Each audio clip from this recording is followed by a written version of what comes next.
Mahal naming Diyos, lumalapit po ako sa inyo ng may pusong puno ng pag-ibig at pag-aalala para sa aking anak. Kayo po ang dakilang manggagamot, ang aming sandigan sa oras ng pangangailangan. Idinudulog ko po sa inyo ang aking anak. Hipuin niyo po siya ng inyong mapaghimalang kamay at pagalingin mula sa anumang karamdaman.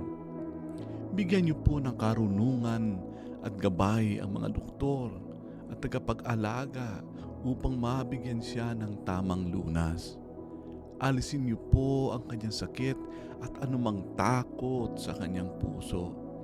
Punuin niyo po siya ng inyong kapayapaan at lakas. Panginoon, ipinagkakatiwala ko po sa inyo ang buhay ng aking anak.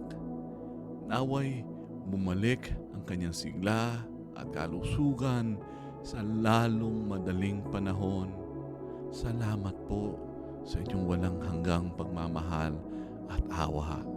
Sa pangalan ng inyong anak na si Jesucristo. Amen.